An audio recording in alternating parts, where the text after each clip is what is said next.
अरे भैया तनी खैनिया बनावा हमरे को बड़ा के जा बना ना दिया। सवेरे सवेरे तू रोज परिकल बड़ा खैनी किना थइए नहीं खाए सीख गए अरे बड़ा का करबो मन बड़ा मन करता है खाए हमारो के चाहिए। अच्छा सुनाओ लोग कुल है चुनाव आइल बा घर गांव के कुल का स्थिति बा के जीतता? चुनाव आइल बैठी न तनी कुछ खाए हो क्या व्यवस्था तनी कहीं करा जाए यार कहीं बा कौन प्रत्याशी खर्चा करतरन पियत पियत बड़न अरे प्रत्याशी तो जानता रहो गांव में एगो बाड़ी नु भौजी हां तो बुहे जाई जान जी जाई के उठल बाड़ी आ एने सामनी के विपक्षी उनकर के उठा दियो का चिरागन के खा लिया बाका के उठा दियो सरवा रोज मुर्गा कट्ठा दारू बेचवाइयो का दिया जा चापल दू कट्ठा बेचवा के मुर्गा दारू रोज रोज खींचल जाओ बाका दे के उठ दियो हम जानते हैं चालू का कहां भेटई हां मुर्गा एकदम चले चाले खड़ी उनकर घर है अच्छा रुका तक की सटा पहिन के आवत नहीं घर खैनिया दे दियो दा तनी हमनियो के लेकिन चलो लो खर्चा करवावल जा चलो चलो एकदम भरमा के उठवा देबे के बा जल्दी से ना पहन के आवो जा पहन के आवो जा जल्दी से ना आइएगा दुआ पे चले के बाद तरह ए घड़ी चुनाव के माहौल चलता तो हम का करी आ गांव में चर्चा होता नु किती उठबन तो जीत जीब जान तनी गांव में पूरा हमनी के सुनत तनी जे चर्चा नु कि चिरागन बाबा ऐसन सुंदर हई वहां के इतना बढ़िया व्यवहार हो कि वहां के तो बिना उठावले नहीं जीत बता जाई, हम उठावला ना के तो बनब बतिये छोड़ी हम इतना भार पूजा कैसे कर पार पले अरे महाराज अरे हो जाई, दू काहे चार नहीं कट्ठा खेत समझो? बेची काहे ना बाहर बोझा लिया जी महाराज रहो खेत है तना बीघा के बीघा बा तो पटले बा आ तो बेची देखी हमनी के रोज के बनी जा अच्छा ठीक कह दे कितना खर्चा भाई हो खर्चा बा ढेर ना ज्यादा आई ना आई कम से कम 1 लाख रुपया लागी ठीक बा बस। खाली आ वो तने में जान तनी का होई एक लाख मारी तो फोटो बना लाखों लाख लाखों के लाख एकदम फॉर्च्यूनर मिली चढ़ावे के जीत जीवन तो हे तेरी घूमब हे तेरी हिलाव तो ई कहिया एसी में हम ना जाने पर्चा कुल कर गन भर ले अरे उठो ना उठा ना। हमनी जाने हमनी के जिताइन जा हमनी के चली हमनी के संग घूमी गांव ना हाँ, चलो चलो, एकदम चलो चलो। चिरागन बाबा जिंदाबाद जिंदाबाद चिरागन बाबा जिंदाबाद जिंदाबाद चिरागन बाबा जिंदाबाद जिंदाबाद चिरागन बाबा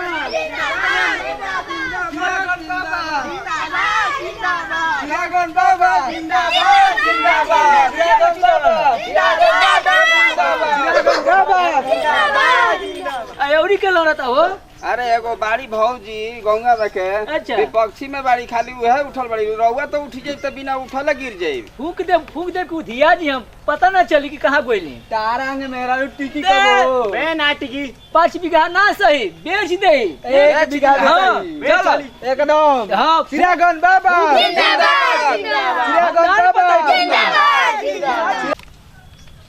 आवाज आ चलो चलो चिरागन बाबा चिरागन बाबा जिंदाबाद जिंदाबाद ये लड़तिया ये भौजी के घर हो। बोला फूक दे कुधिया जे कि क्यों ना खाना हाँ, बैठी, बोलाओ तो हमारा प्रत्याशी के रउआ मुखिया है बैठी मुखिया तो होई गई जब इतना को दाल जल्दी बोलाओ प्रत्याशी का अरे क्यों मुखिया चिरागन बाबा जिंदाबाद ना सही भैया हाँ, ना एक सही बीघा 2 बीघा के काला 20 बीघा बेची अरे फूक दे कुधिया जे आज ले पता ना चली जिंदगी भर चिरागन बाबा जिंदाबाद जिंदाबाद चिरागन बाबा जिंदाबाद बुलावा भौजी जिंदाबाद ये मरते तू हरे अरे बाप रे। चिरागन बाबा के तो बोलत नहीं उठे से पहले नहीं सुता देबा चलो कहां मैडम बनी बुलावा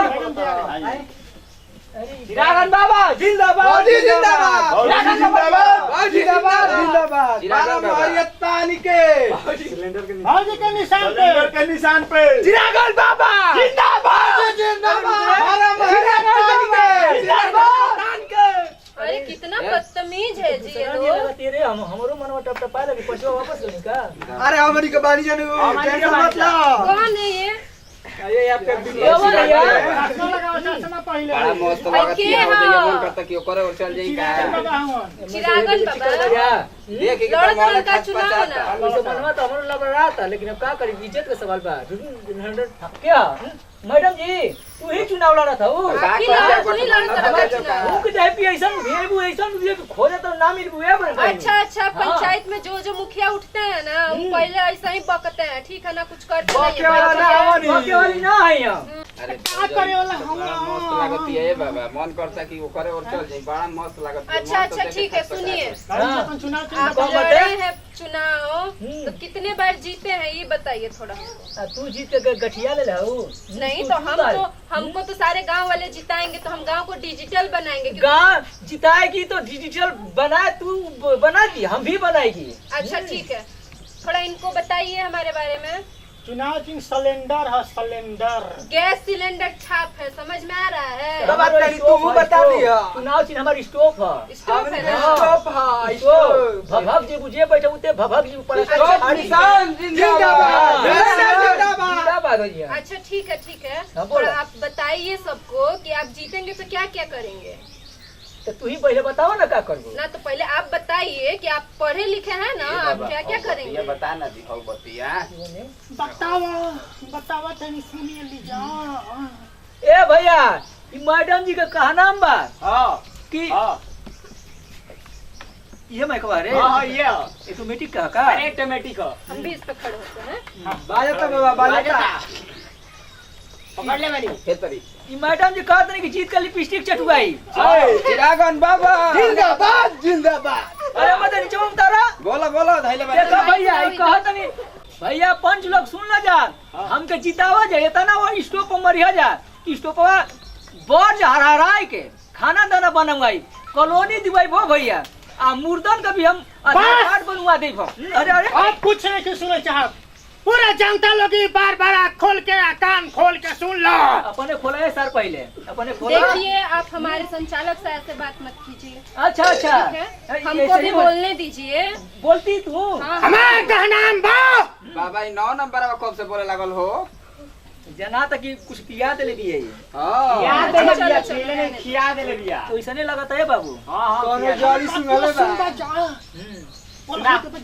ऐठा अपन जाके मैडम के हैं ऐठा पिछड़े सर कहीं हमार का नाम बा कि पूरा जनता ये बत ई का हो गेला हाँ ना, भैया भैया। पागल उगल नहीं ना है जी। ऐसा तू बटले बालू की पागल हो जाता लगाओ ना माइक इधर लगाओ, हम बोले।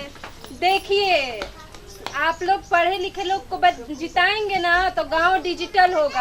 अच्छा। ये क्या करवाएंगे, स्कूल में खाली खिचड़ी खिलाएंगे और कुछ न कराएंगे। आई अपन आपा की पेट में डली है मोर भैया मोर बहिनी ना ना देखिए हमारे पास सब कुछ है, धन है, दौलत है, सब कुछ है। इनके पास कुछ नहीं है, इनको जिताएंगे ना तो सारा पैसा अपने जेब में डालेंगे, देख लीजिएगा। इनको वोट देंगे तो चश्मा लगा के खाली घूमेंगे। कहना बनवे है भैया देख लिया जा जब पेटिया खुली ना तो हाला गया मैडम कितना वोट पड़ने पता वाली। चलेगा जिस दिन देखिए वोटिंग हो उस दिन खाली गैस सिलेंडर पर हाँ वोट तो दीजिए। हम देख रहे कुछ बात बता मैडम जी। हमारे भैया चुनाव चिन्ह स्टोव सबके घर में कंबल, साड़ी, बर्तन, गेहूं, चावल सब पहुंचेगा। हम भैया बहनी लोग कुल जना बालू जमाता लोग चिरागन बाबा 5-5 टन गहना बनवा दे 5-5 टन गहना मोटे मोटे सिकड़ी बनवाई चिरागन बाबा तनी हाँ। लामा लामा फेंक लामा लामा लामा फेंक।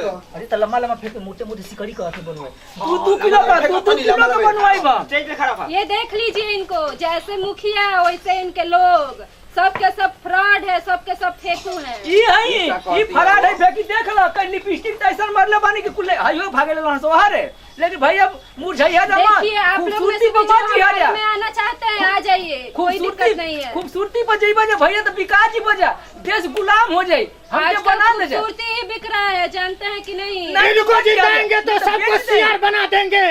देख आइए हई 9वें नंबर ने 6वें नंबर लगाता सवाई छक्के हा मार पीटा तो हेते हेते रे भैया हम हाथ जोड़ते वैसे नहीं इनको जिताएंगे चिरागन बाबा का तो गांव का भविष्य बना देंगे। भविष्य भैया हम कहता नहीं कि हमको जिताएंगे तो इस गांव का खलींचा बना देंगे। पहले अपने सुधारा ना पहले अपने अगर चिरागन बाबा को जिताएंगे तो हर गांव में एक एक लड़का हो जाएगा। बिल्कुल चिरागन बाबा जिंदाबाद जिंदाबाद जिंदाबाद भैया अगर जिता दे बजे तो हम सरकार से कह के जनसंख्या नियंत्रण से हटा दे जितना बची उतना जनसंख्या हो क्यों ना कम नहीं के सरकार इनके घर का है कि जिता देंगे तो आप लोग को सब कर देंगे, पूरे गांव का खेतवा बेच के अपने नाम करवा लेंगे। अभी आप नहीं जानते अब तो चलते बानी कि कितना कर जाता नहीं भैया अब पेटी में इतना मरिया जब मुहर इतना मरिया कि मैडम जी का हवा उड़ जाए हवा खत्म हो जाए ऐसा मरिया के गाड़ी में से धुआं फेंक दे। चला चला देखा जाए चला गैस सिलेंडर जिंदाबाद अरे गैस सिलेंडर हो गया मैडम देख लीजिए गैस सिलेंडर का ही चर्चा है, ठीक है ना?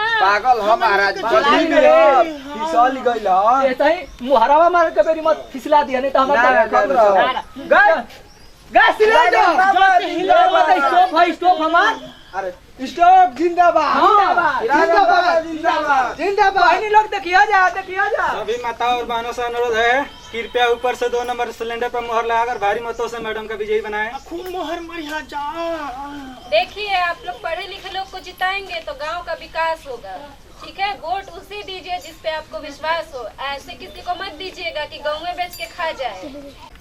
नमस्कार, हम अपन इमली नंबर 1 की टीम के तरफ से आप सबके गोड़ छुके गोड़ लागतनी।